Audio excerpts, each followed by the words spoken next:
Uy! Good morning po sa inyong lahat mga kababayan. Johnny the Bagger uli ang inyong kabang lingkod. Ang pag-usapan naman natin ngayon, ito pong term sharing.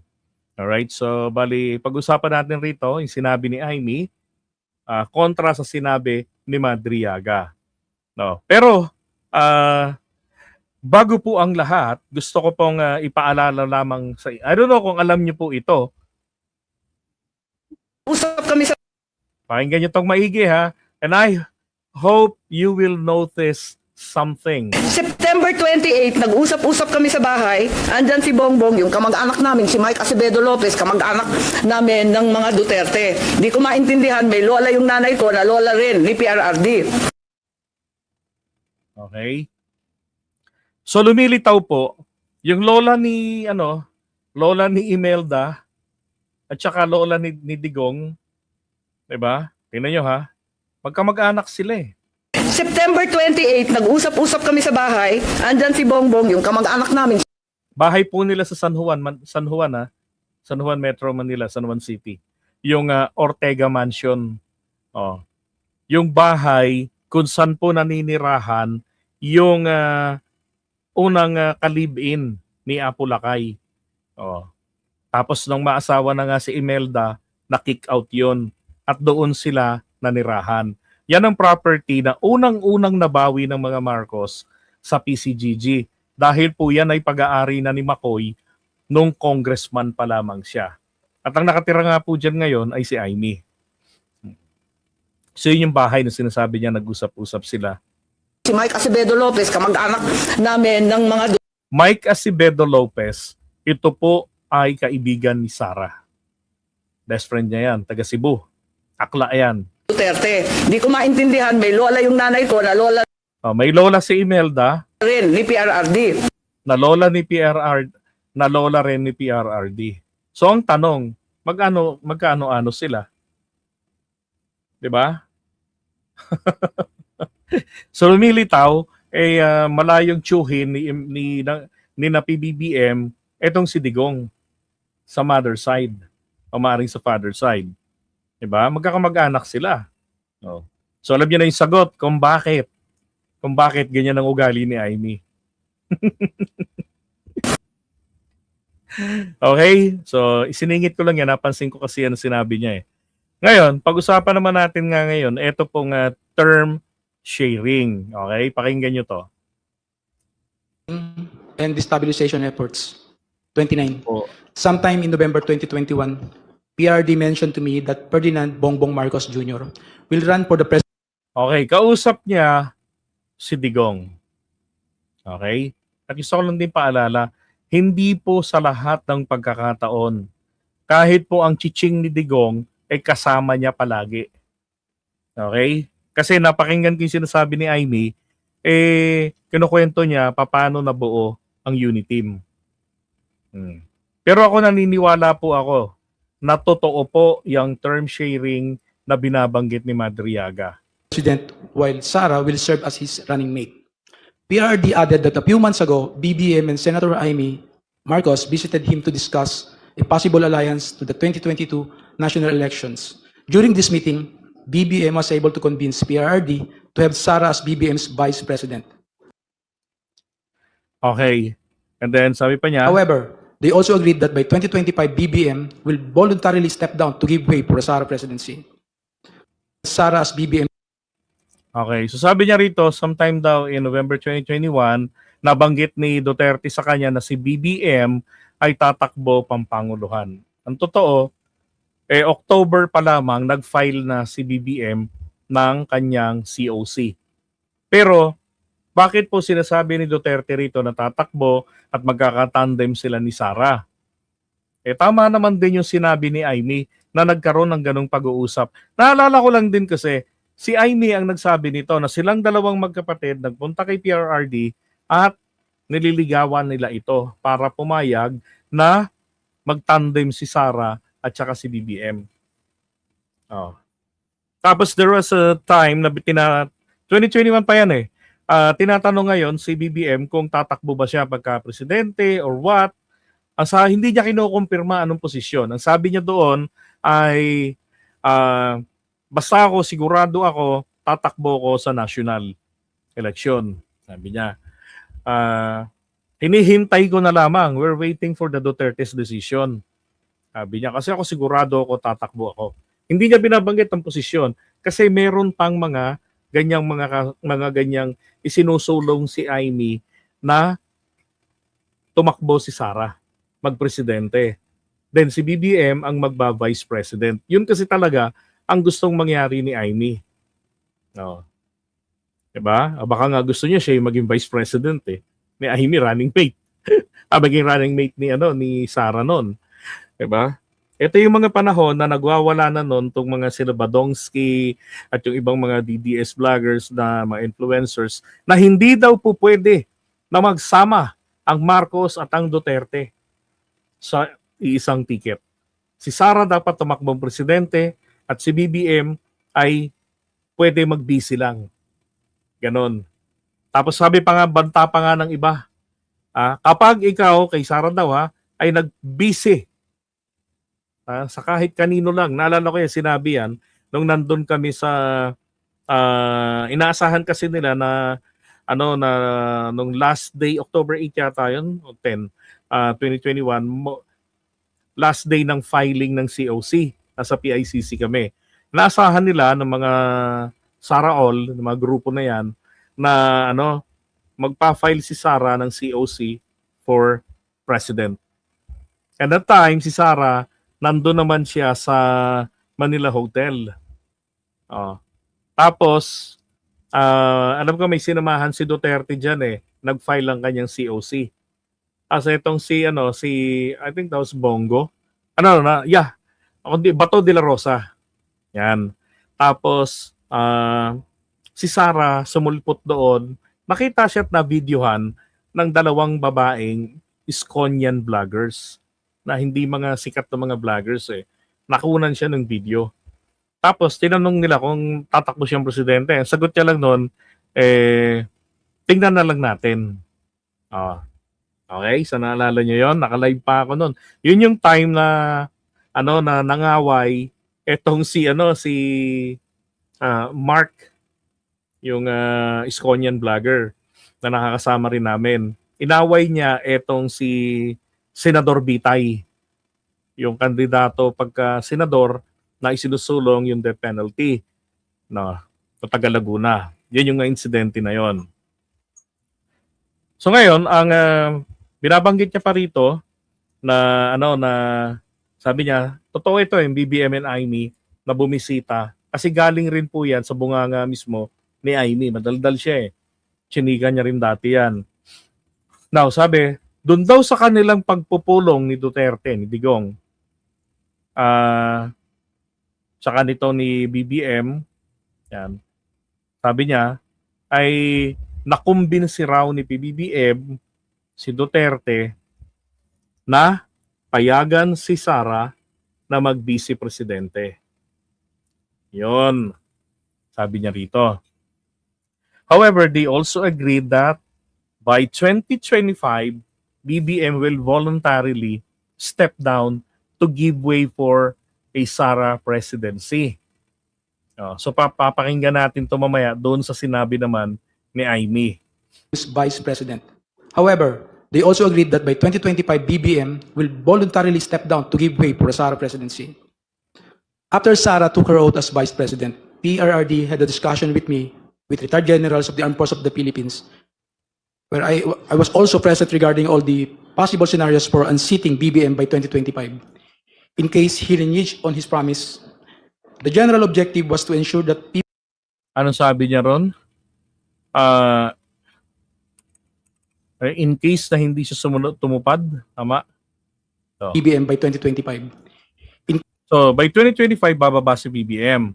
Pumayag si Digong na magpresidente si BBM, busy si Sara, pero kailangan sa 2025, step down si PBBM. In case he reneged on his promise, the general objective was to ensure that PBBM will only serve less than 4 years of his term as president, so that Sara, upon assumption to the presidency, will still be eligible for the presidency in 2028.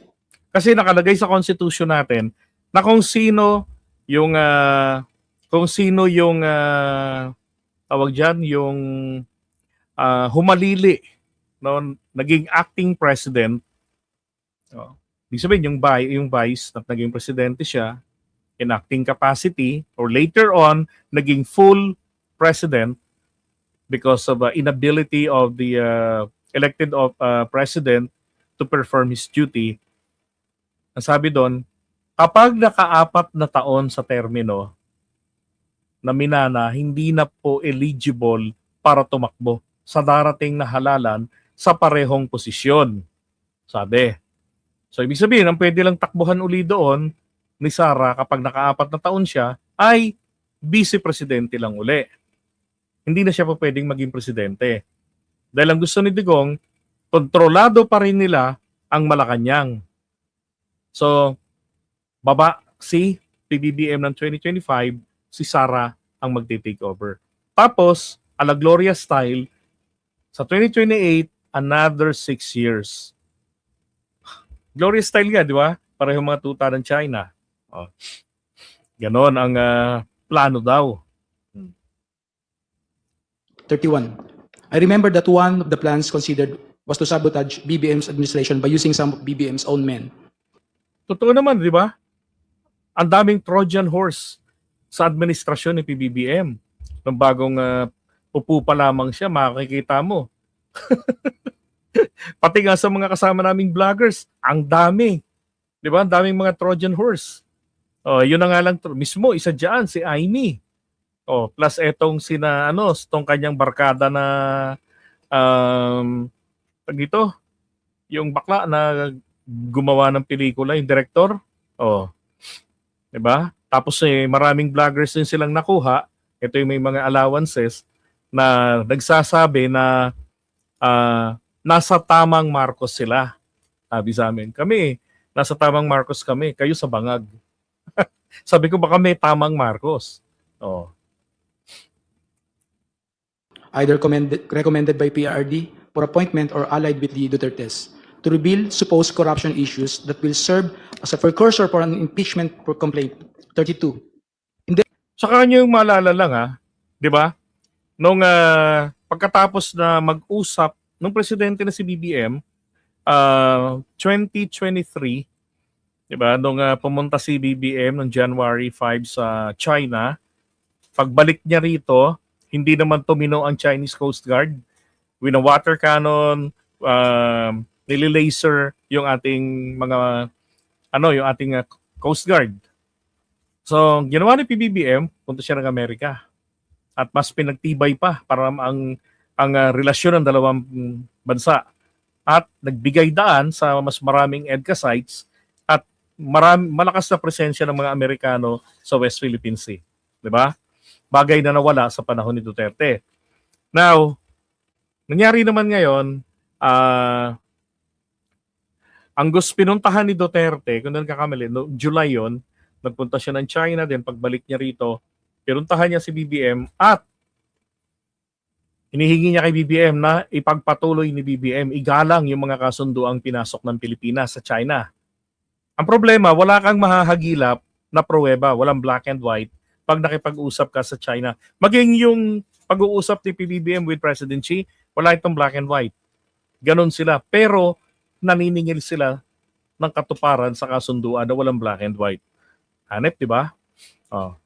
Ngayon, ang isa sa mga gagawin daw ay sasabotahiin ang admin ni PBBM. Hindi ba nung tinanggihan ni PBBM ang hiningi na yan ni Duterte? Nung January 28, launching ng Bagong Pilipinas sa Quirino Grandstand, kinagabihan sa Davao City, doon naman nagwawala si Duterte. Yun yung sinabi niya noon na, mayroon tayong presidente na bangagak noon, bangag pa rin hanggang ngayon. Oh. Putang ina yan. Alala niyo yun? Yung naka-checkered siya. Tapos si Pulong, galit na galit. Oh. Tapos habang si Amy tsaka si Sara nandun sa kalayuan sa plaza naguhuntahan. Oh. Bagay na ipinagtampo ni FL kasi naririnig naman niya yung mga banat ng dalawa, kamalasan naman, dun pa na tiyempo sa parte ng kwentuhan nila ni Sara, merong nakakatawa. Kaya nga kala ni F. Elisa, tuwang-tuwa yung dalawa doon sa pinagbabanggit ni Digong sa entablado. Diba? Doon galit na galit si Digong. Yun yung pagsisimula ng kanyang mga matitindi ng atake at ng mga tropa nila hanggang sa nagbuo na ng maisog. Diba naalala niyo yun? Oh. In the event that BBM will not prolong Alala ko nga kinabukasan, sabi niya ha, or after 2 days sabi niya, si Marcos, mabait yan. Pakausap niya si Marcos, mabait yan talaga. Hindi yan makapatay ng langaw. Wag niyo sabihin sa akin yan, kasi baka mamaya magalit si Marcos sa akin, patayin ako niyan. Mabait yan. O, naalala niyo yun. Yun po yung pagkatapos na sumagot si PBBM sa atake ni Digong sa kanya, sabi niya, well, I think that's a fentanyl. Diba? Oh. Bakit kaya hindi sinabi ni Digong na may term sharing agreement? Kasi mapapahiya siya mo. Lilitaw na ganid siya talaga sa kapangyarihan. Pero alam niyo yung term sharing, ito ho ay tatak na po ni Duterte talaga yan. Diba? Kaya nga kung inyong mapapansin, eto, receive na natin yan Naalala ninyo to? Cayetano Velasco to meet with Duterte to settle speakership raw. Kasi nag-aaway na sila dyan Itong dalawang ito, si Cayetano ayaw bumaba sa pwesto, ang gusto mag-extend pa, hino-stage niya ang national budget ng 2021. Di ba? Hanggang punersa na nga itong si Cayetano, nag-session itong mga kongresista at sinipa siya sa pwesto. Meron siyang kopya nung tandang, yung mace na itinatayo, tandang ang tawag dun Ngayon, itong mga to, may kopya rin pala ng may replica rin ng mace. Doon yung mga kongresista. Tapos inalisan nila yung suporta kay Cayetano. Wala siyang nagawa. Nung time na yun, nandun siya sa kanila sa Taguig Ito yan November 24, 2019. Tatak po ni Duterte talaga ang term sharing. Ang craft. 'Di ba? Masakit sa kalooban mga ka-DDS ang katotohanan. Tatak Duterte yan. Ayan tandaan nyo, dati akong DDS vlogger. Sabi niya kumalas lang ako noong April 30, 2023. Sabi rito, may warning daw si Digong doon sa dalawang kaalyado niya, kay Alan at saka kay Velasco, against doon sa hindi pagtupad doon sa kanilang kasunduan, yung term sharing. Meron pa nga silang envelope na nabuo dyan na kung saan selyado yon. Ngayon, ito ho yung pag-meeting, yung pagpupulong nila na nangyari dito. Andyan si Gloria Arroyo, Martin Romualdez, mga taga-Lakas CMD. So, etong dalawa. Ang meron pong pledge for speakership, ito hong si Martin Romualdez. Siya ang may pledge mula sa mga kapwa kongresista. Siya ang majority floor leader. Ang problema, itong si Cayetano natalo sa pagka-vice president. So, kumandidato noong 2019. And then si Lord Alan J. Velasco, kaalyado rin Duterte, dalawa sila ngayon na gusto rin maging House Speaker. Imbis na respetuhin nila ang pledges ng mga nakararami para kay Martin. Ang problema kay Martin, uto-uto. Bakit? Sabi ni Digong sa kanya, naalala ko yung paliwanag dito ni Digong noon sabi sa kanya, ikaw, magpaubaya ka na lang ng speakership sa dalawang yan. Gawin mo na lang ganito. Pag ikaw naman magtakbo ka sa eleksyon, pag vice president, you will have my full support. Pinanindigan ngayon ni Martin yung formulang yan ni Duterte. So, give up niya. Pinintasan ko pa nga siya noon eh. Sabi ko, anong klaseng leader ka? Kung tunay na leader ka, dapat ginalang mo, pinaglaban mo yung mandato sa'yo na mga pledge ng mga kapwa mo kongresista na ikaw ang gusto nilang maging speaker. Kasi si Martin ang merong sapat na bilang. Etong dalawa wala. Sabi pa nga ni Digong, dapat daw kung gusto ni Alan Velasco na maging speaker, dapat meron din siyang numbers. Bago yung pag-uusap na yan. Kaya ang nabuo yung pag-uusap na yan, ang resulta dyan ay term sharing na hindi lang nirespeto ni Alan Cayetano. Yan yung time po na pinag-uusapan yung budget ng 2021. Ginawa naman ito ni Alan Cayetano ay in-adjourn ang Kongreso. Tapos binuo pa nila yung small committee na kung saan isa si Martin sa humahawak ng small scam committee. Na dati, 3-5 lang ang miyembro ng committee na yan noong mga panahon ni Pinoy, mga 2010 nagsimula yan eh. Tapos pagdating ng panahon ni Cayetano, ginawa niyang 13 ang miyembro. Okay? Yun.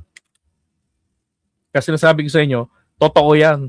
Dahil yan ay gawain ni Duterte ang gawa ng ganyang term sharing. And after all, sa term sharing, siya po yung mas makikinabang. Kasi tuloy-tuloy ang control niya sa Malacanang. 'Di ba? Balik natin yung video. The presidency to Sara, extraordinary measures of overthrowing BBM will be considered, which include assassination.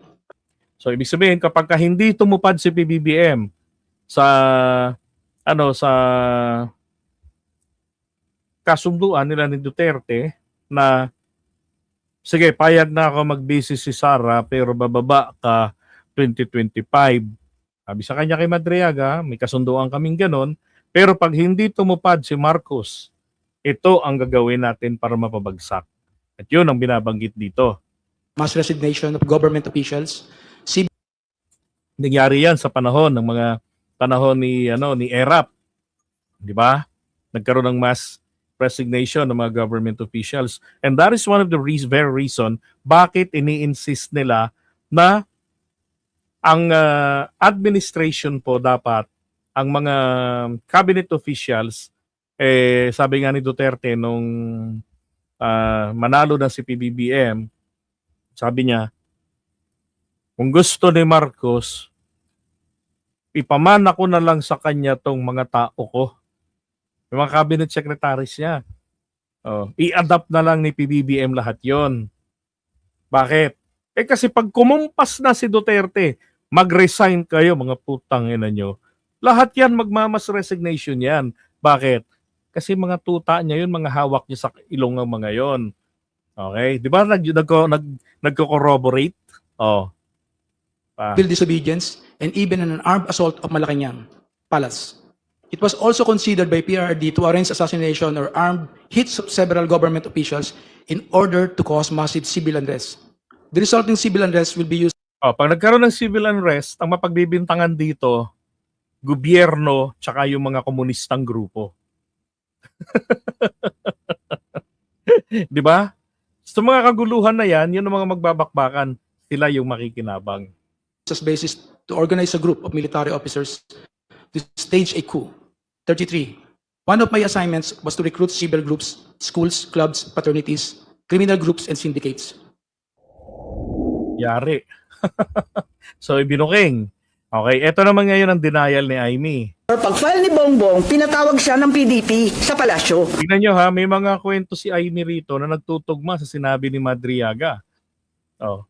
Yun ang totoo. Hindi yung sinasabi ni Madriaga na kaming magkapatid, pumunta kay PRRD para mag-term sharing deal. Walang ganon, walang alam si PRRD kasi nungalingan yun. Ang nangyari, Saka isa pa, bakit gigil na gigil si Amy rito sa sinabi ni Madriaga? Bakit, why so very defensive? Nung nag-file si Bongbong, tinanong siya ni PRRD, tatakbo ka ba? Tapos sabi niya, oo, nag-file na po. Nandun yung PDP, si Alcusi, si Bongo, si Medjal de yata. Wala ako eh. Kasi ayokong pumunta si Bongbong, sabi ko sa kanya, hoy, wag kang pupunta dyan. Sabi niya, nakakahiya naman ang nagpapatawag sa Pangulo. Sabi ko, kukuyugin ka lang ng PDP, pipilitin kayo. Wag ka PDP, may sinasabi si Amy laban sa inyo, ha? Oo. Ang gusto kasi mangyari ni Amy, tuta niya si BBM. Hawak niya sa ilong. Siya yung, kumbaga siya yung fixer. Ang gusto niya nga kasi BBM mag-busy. Tapos etong si Sara ang magpresidente. pumunta. Tapos, napakiusapan yata at pumunta siya nung una. Second time, pumunta rin siya. Pinatawag na naman siya kung talagang ayaw niya. Dalawa lang option. Ito yung kinukumpirma ni yung PCOO secretary si Andanar na nagkausap ang presidente at si BBM. So, totoo yan, may ganyang pag-uusap. Manatili siyang presidente, pero ang kanyang vice president si Bongo, ang buong cabinet hawak ni Bongo. Yon. Remember the mass resignation of the higher officials? Yan yun. Mga tao nila ang mga cabinet secretaries. Di ba? Parang ganun yung kwento. Hindi ko maalala kasi yun nga, hindi naman ako sang-ayon doon sa pagpunta niya. Tapos, yung isang option, Bongo for president, si Bongbong na lang ang vice. Parang ganun ang pinag-uusapan ng PDP. Si presidente, tinatanong ko si Bongbong, anong sabi naman ni PRRD? Sabi niya, wala naman sinasabi masyado, sinabihan na lang akong good luck kung tatakbo ka. Parang ganun. Sabi ko, umuo ka ba o hindi? Sabi niya, ano pang gagawin ko? Di umuo ka. Wala naman siyang imik. Later on, ang pagkasabi ng mga PDP, parang nagkasundo na daw sila ni Bongbong at naon-se raw sila. Pero okay, so eto po kasi yon. Di ba sabi nga kanina sa inyo, noong 2021, hindi natin malaman ano ang posisyong tatakbuhan ni Bonget, ni PBBM. Hindi niya sinasabi. Ang sabi niya lang, he is willing and ready to run for national position. Kasi nga may mga ganyan pa kasing mga kasunduan, mga negosasyon. Kung magbibisi siya o magpipresidente. Ngayon, ang claim ng PDP laban na nagpumayag si BBM na magpresidente siya or magbisi presidente kay Bongo. 'Di ba? Kasi gusto nila mabitbit talaga, manalo talaga rin si Bongo. Sapagkat si Sara, wala po talagang planong kumandidato sa national. In fact, nag-file lang nga siya ng kanyang pagka-mayor. 'Di ba? Re-electionista siya ng pagka-mayor sa kanilang sa Davao City. Okay, tapos nabanggit rin niya na meron kaming agreement ng tatay ko na isa lamang sa amin ang tatakbo sa national. Ayaw nga ni Sara yun na tumakbo. Pero wala ako doon. Kwento lang ni Bongbong, pagkatapos ng meeting niya, pumunta sa bahay. Yun yung sinasabi nila ng PDP na na nabudol sila. Kasi ang ginawa ni PBBM noong October, nauna nang nag-file ng kanyang kandidatura. Mas pinakinggan ni PBBM ang paghimok sa kanya ng mga loyalista. Ang Marcos loyalist ang humihimok sa kanya noon na kumandidato ka na pampanguluhan dahil matagal ka nang inaabangan. 'Di ba? Kaya maaga pa, very confident siya talaga. Sabi niya kasi dati, hinihintay lang namin ang desisyon ng mga Duterte. Ang hinihintay niya kasi doon, ayaw niya kasing kumbaga papiliin ng mga Duterte. Kung magbibisi ba kayo o magpipresidente kayo. Kasi kung magpipresidente, lalabanan po ni BBM. Kung magbibisi presidente, then okay sa kanya. Kahit nga hindi sila magkasama sa partido Remember? Partido Federal ng Pilipinas siya, si Sara ay galing naman po sa hugpong ng pagbabago, nagbitiw, lumipat sa Lakas CMD nung araw ng kasal ng anak ni Bong Revilla. Namin. Ngayon, tuloy-tuloy, porsigido pa rin ako na si VP Sara ang maging katandem ni Bongbong. Kinukulit ko siya. Tapos, nung bandang October 27, kasi nga nabalitaan na pinapatawag ng PDP si Bongbong, nagtatanong, sure ka ba na atras si BBM sa PDP talks? Ayan, andito sa telepono ko. Andyan, nakikita ba? Ayan. Oo nga, grabe sa media. Hindi ko naman iniinsulto yung PDP, pero tapos na yung mga salita-salitang ganyan. Tapos, ang sabi ni Mayora noon, duda ko, mahina akong Vice President. Sabi ko, mahina kang Vice President kasi gusto naming lahat President ka. Okay. Totoo rin yan. May survey dati na kung si Sara ay tatakbong Vice President, susuportahan mo ba? Oo. Ngayon, pagdating doon, marami ho ang ayaw. Bakit? Hindi ko alam. Depende ako sa nag-survey. Di ba? Sa Mindanao kasi, sinasabi nila, mas preferred nila si Sara tumakbo pampanguluhan. Ayaw nila suportahan si Sara kapag si Sara kumandidato pagka-bise. Yun. Pero ganun survey dati. Pero may pa-survey din po ang Malacanang. May pa-survey si Duterte noon. Kung sino sa mga tatakbo ang lilitaw na talagang malaki ang winnability. Pumanghuli ayon kay Larry Gadon. Pumanghuli si Sara Duterte. Kasi nga magkaiba, hindi dala ni Sara ang karisma ni Digong. Hindi niya kuha. Oh. Tapos kilala pa si Sara sa pagsusyombag. Di ba? Magpa-survey ka. Kaya nahanap ko nga. Nagpa-survey din si Sara. Kasi sa survey mismo ng Malacanang sina Leni Robredo, Isko Moreno, BBM, parang 6 yata yun yung laman ng survey. Pero si Sara, kumulelat doon. Andito pa, pinaprint ko ulit yung mga survey. Nagpagawa pa siya ng survey. Hirap na hirap nga kami magpa-survey pagkat eto nga, talagang undas nun All Saints Day nun, ang hirap maghagilap ng tao, pero kahit pa paano nakapag-produce kami ng survey at ng presentation noong November 3 na tama nga ang kutob niya, mahina siya bilang vice-presidente kesa sa presidente. Kasi yan po yung panahong nagwawala etong mga DDS vloggers na sinasabi nila is hindi dapat tumakbo si Sara pagka vice-presidente kay Marcos. Kailangan tumakbo siya pagka presidente. Kasi nga po yung survey na lumabas, mahina po si Sara. Ang problema, wala rin naman kasing survey na lumabas noon na direkta na pinaglalaban si BBM, pinagmamatch silang dalawa. Kasi ang survey dati, although laging nangunguna si Sara mulat sa poll, pero pansin nyo, habang lumalapit po sa araw ng filing ng COC, si Sara na nasa taas, si BBM na nasa baba at hindi nagsasabi kung ano yung posisyong tatakbuhan niya. Sabi niya lang, he's willing, he's ready, he's prepared. Sabi niya na kumandidato sa national. So, hindi alam ng tao kung anong tatakbuhan niya. Kaya si Sara walang kalaban sa tuktok. Siya palagi ang nangunguna.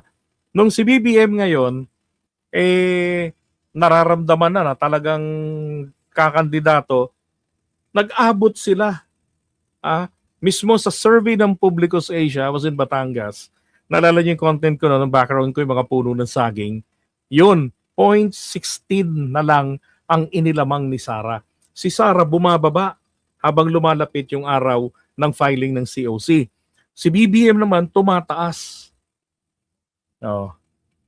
Tapos, nag-file na nga si BBM ng October ng COC niya, si Sara hindi pa. Diba? Pinipilit pa. Tumakbo si Sara pagka-bise via substitution. Last minute ang ginawa ni Sara. Na inaasahan ni Duterte, tatakbuhan niya po ay presidente. Pero sinasabi ni Madriaga na pumayag na siya na na mag-file mag-busy si Sara. Kasi no choice na siya ron November na yun Diba?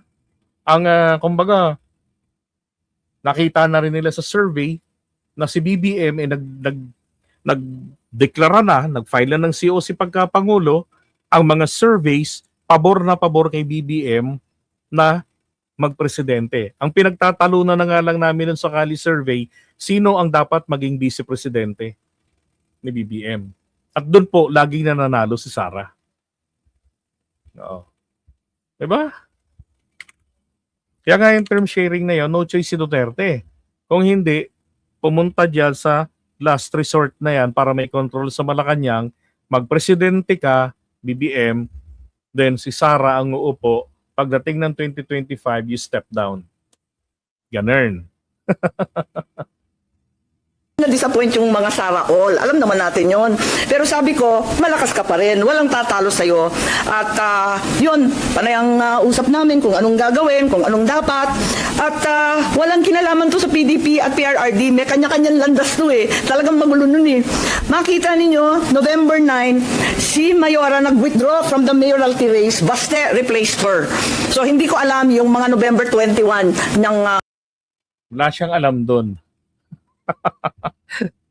Kasi nga, wala na eh. No choice na si tawag dito, si Duterte. Yun nga nung nalaman niya na nag-file si Sara ng COC pagkabise, nalaman niya pa yun sa reporter. Diba, binabanatan nga niya si BBM, sinisiraan niya. Oh. Madriaga. Kasi alam niya ang possibility na magbakbakan Sara Duterte versus BBM. Kaya para hindi madisgrasya, payag na si Duterte, kaya lang term sharing.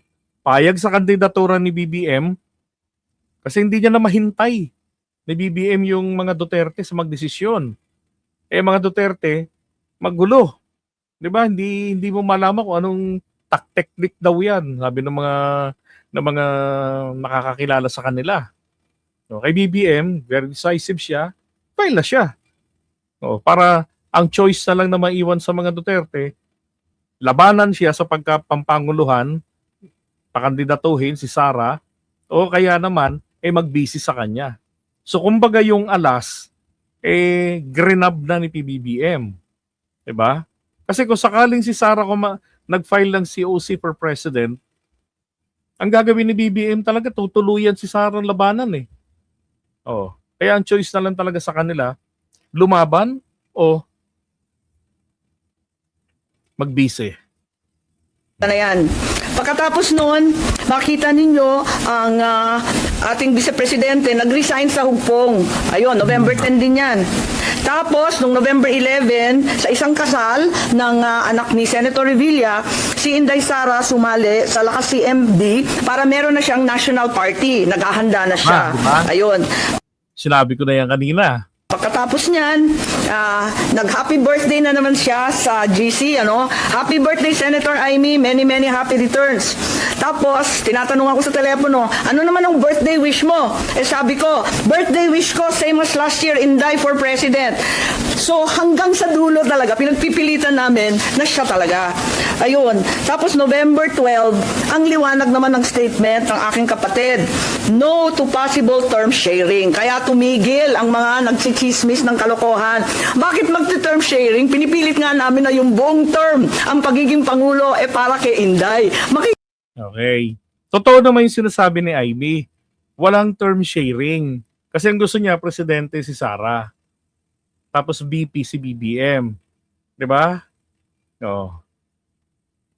Hati pa siya. Saan naman kalokohan ng galing yon? This is not a good formula for stability. Tama yon. And the reason why 6 years is there is for the policies of government to continue. Ayan continue. And if we change government, magkakagulo. Ayan. Yan ang statement ni Bongbong, November 12. So, hindi ko maintindihan saan nagmula yan term sharing na kabulastugan na yan. At, nagkakamali, the following day, pagkatapos nung sa House, dininay na rin po ni PBBM yung sinasabi ni Madriaga na sinabi sa kanya ni Duterte na may kasunduan sila ng term sharing. Kasi sabi ni BBM naman tinanong siya kung kandidato ka ba talaga o ayaw mo. Sabi ng Pangulo, tuloy talaga siya. Kaya sabi ni Digong sa kanya, Eh kung kakandidato ka pagka Pangulo, eh di good luck. Eh, alam niyo yung salitang good luck, yan yung nakakatakot eh. Pag galing kay Digong, eh. Di ba? Sabi nga rito, Marcos Jr. ay giniit na wala rin umanong alam sa pinagsasabing term sharing ng testigong si Ramil Madriaga. Eh kasi hindi naman nangangahulugan, palaging nandun si Aimee at si BBM. Obviously, very very seldom na nagkakasama sila ni Duterte. Doon lamang sa panahon na yan na nililigawan nila si Digong na pumayag. 'Di ba? Na kumandidato yung anak at yun nga ay maging running mate niya. Oh. Kasi kay BBM ang negosasyon niya, mag-busy lang si Sara sa kanya. Hindi hindi siya yung mag-busy kay Sara. Dahil hinihintay niya yung desisyon. Kaya lang mukhang wala namang desisyon na nabubuo. Inunahan niya na, file na siya ng COC at baka mamaya ma-misinterpret pa ni Digong yung hindi niya agad pagpa-file ng COC for presidency. Kaya, nag-file na siya ng maaga. Di ba? Kaya nga napraning si Digong noon eh. Tuloy-tuloy yung mga atake sa kanya eh, kung maalala ninyo. Sinimulan ng insinuation na may presidente tayo, may kandidato tayo, na may bagahe, di ba? During the interview with Banat Bay. Tapos sumunod doon, noong November, ang mga atake niya na kay BBM, talagang kulang na lang, banggitin niya na yung pangalan. But yung insinuation niya, pasok na pasok kay BBM. May palusot pa siya, mga tagmayaman dito, mga taga Davao. Hindi naman yung kandidato eh. Oo, ang tinamaan pa nga namin doon na ang tinutukoy niya eh si Manny Pacquiao. Kasi nung araw, ang Jensan, kung di ako nagkakamali, bahagi ito ng Davao Region. Di ba? Ng mga kabataan ko. Mga panahon ng mga 80s, 90s. Bahagi ng ng Davao Region. Ako, malamang si Manny Pacquiao. Kaya lang, hindi rin uubra kasi ang isang klong binanggit niya, anak ng mga mayayaman. Hindi naman anak ng mayaman si Manny Pacquiao. Anak ito ng mahirap. Diba? So, kumbaga, binali lang ni Duterte yung ibang clue eh. Kasi nga, napuna na siya ro na sinisiraan niya si BBM. Nakaalyado nila. Hindi niya matanggap eh. Balik natin to. Go takes over as PDP laban presidential candidate. Talagang walang kinalaman. Okay, ito naman, ito yung umiiyak si Bongo dahil si Sara nag-file ng COC for Vice President, right? Nabuo na nga itong uniteam. Ngayon, sabi this is according to Duterte ha, I remember, dati akong DDS vlogger, sabi ni Digong sa kanya, bakit ka naman nag-iyak-iyak dyan, Bong? Sabi ni Bongo, kasi sure na ako mananalo pagka BP. Tapos si Sara tumakbo pang vice. Sabi niya, wala tayong magawa dyan. Atras ka na lang. Sabi niya, kasi sabi ni Bongo, hindi ko kayo kayang labanan. Di naman taga siya mananalo kay Sara. Diba? Pero kung yung time na yon natuloy na mag-mayor lang si Sara, Vice President ni BBM talaga si Bongo. Si Bongo yung malaki na yung winnability nun sa mga surveys namin. Kaya lang, syempre, pagdating sa score ng survey, hindi po pumapantay si Bongo pagka vice presidente. Hindi siya pumapantay noon. Ang pumapantay, ang nakakabanggaan niya ron si Nakiko Pangilinan.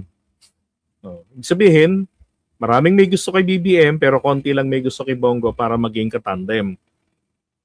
Tumakbo si Sara. Di nagpapantay na ngayon.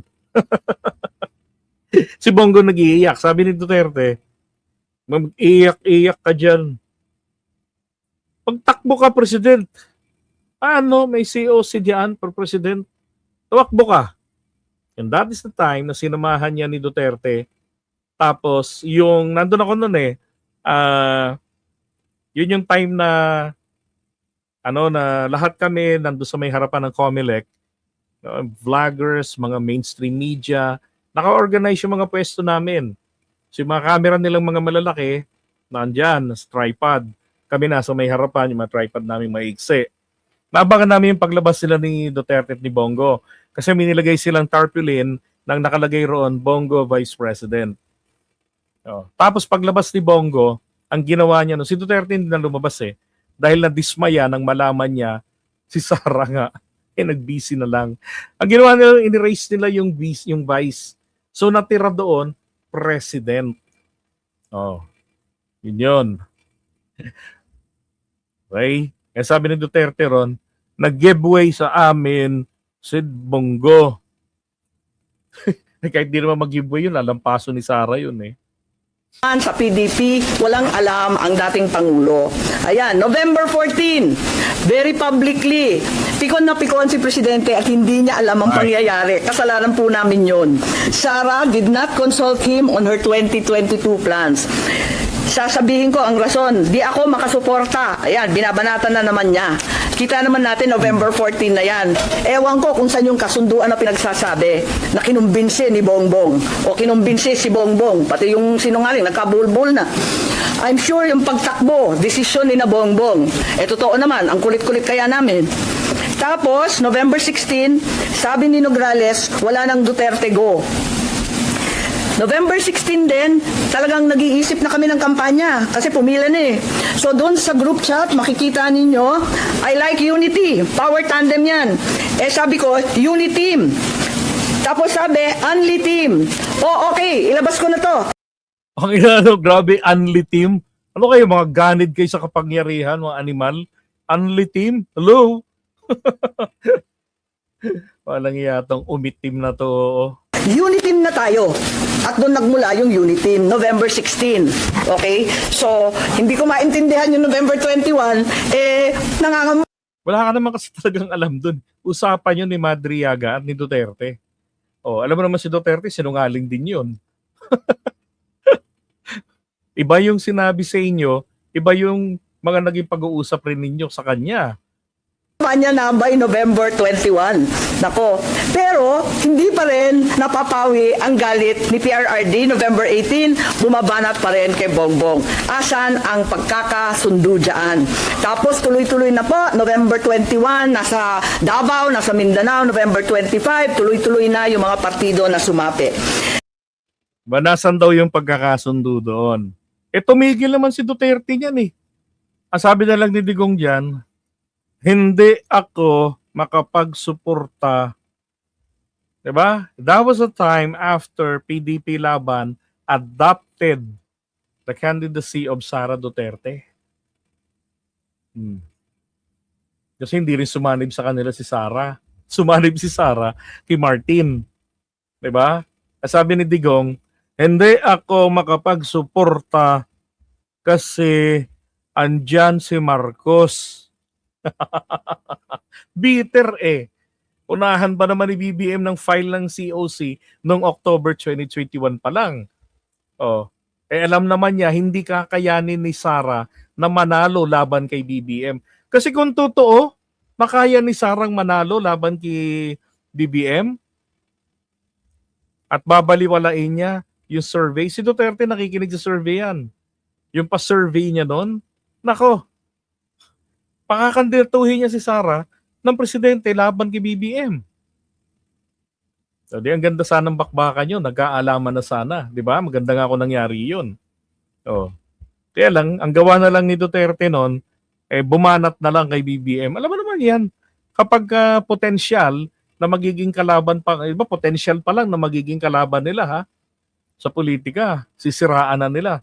Like what they did to Martin Romualdez.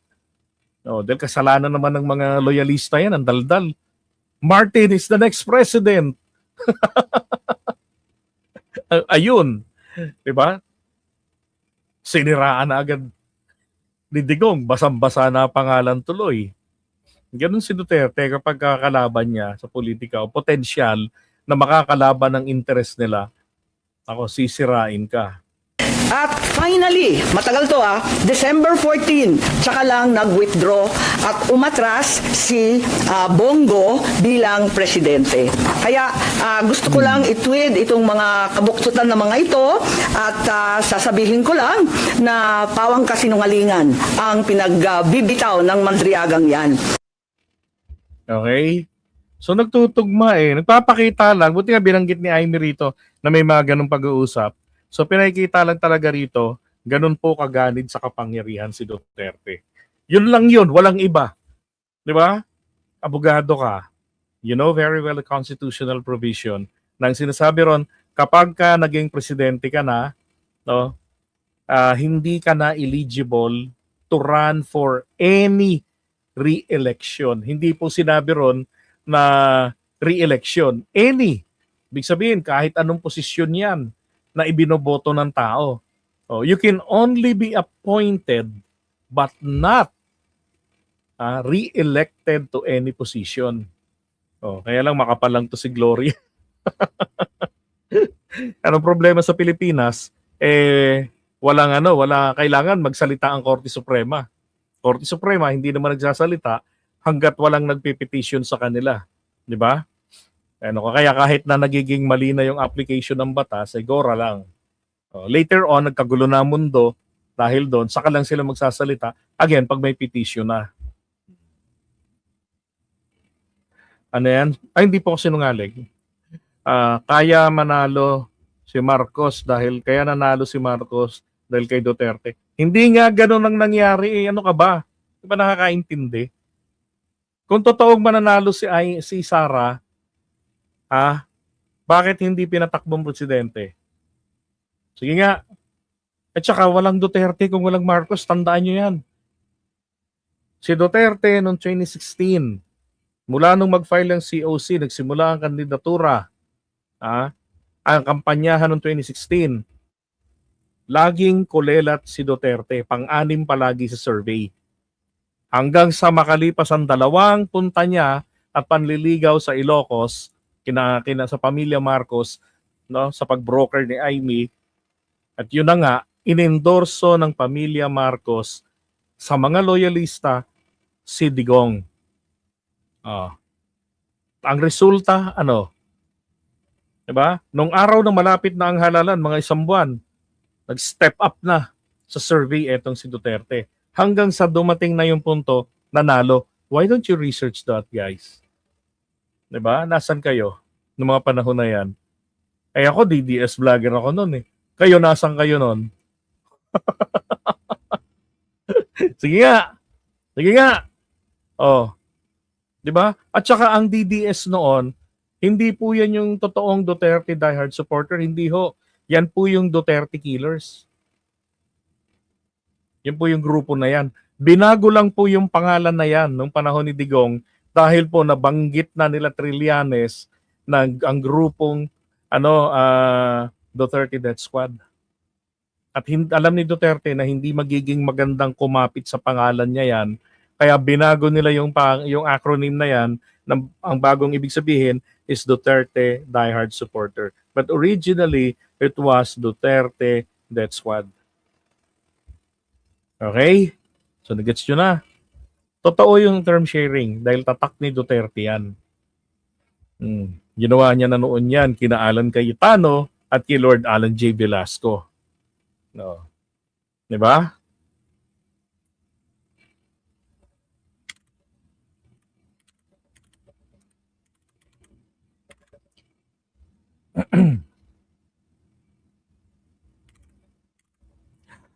Alright, there's Amy. Yan Ito nung hindi magkasundo-sundo, si Duterte na ayos sa kanila. Talaga lang, makulit lang talaga si Cayetano 2019, diba? Nung 18th Congress, Duterte nagbuo ng term sharing agreement between Martin Romualdez para mag-give up kasi nauto niya na susuportahan niya pag magbise sa 2022 election. Tapos si Alan Cayetano at isa pang Alan din, si Velasco, naghatian sa pagka speaker. Tapos ito si Rowena Guanzon, sabi niya nakipagkasundo daw si Digong kay BBM. Malay mo. Wala ka naman dun eh. Di ba? Sabi niya, term na ibibigay kay Inday ang pagka-presidente matapos ang ilang years. Kapag di sumunod ay lalasunin siya, papatayin or gagawa ng gulo para matanggal sa pwesto. Hindi ba ang kwento sila Amy at iba pa ang gumawa ng paraan para magawa ang unit team? So hindi talaga niya alam, wala talagang alam si si Guanzon sa istorya niyan. Hindi, alam mo kung bakit? Kasi noong mga panahon na yan, galit na galit siya noon kay BBM. si Guanzon. Gusto niyang madiki. Siya nga nagdi-DQ noon eh. Sabi niya, tapos ito pinost niya yung mga banat ni Duterte November 18, 'di ba? And so on, mga tirada ni Duterte laban kay BBM. Kaya sabi niya, nasaan diyan ang sabi kong si BBM ang kandidato niya noong 2022, bakit niya sasabihin na adik yan at weak leader? Kaya nga niya sinabi yan kasi sama ng loob niya dahil, alam mo si Duterte, two-sided yan eh. Okay yan ang kausap mo, pagtalikod mo, tapos ka. Di ba? Masama ang loob niya eh. Napahinuhod ni na Amy si Sara na mag-vice presidente. Na ang gusto niya ay mag-presidente naman si Sara.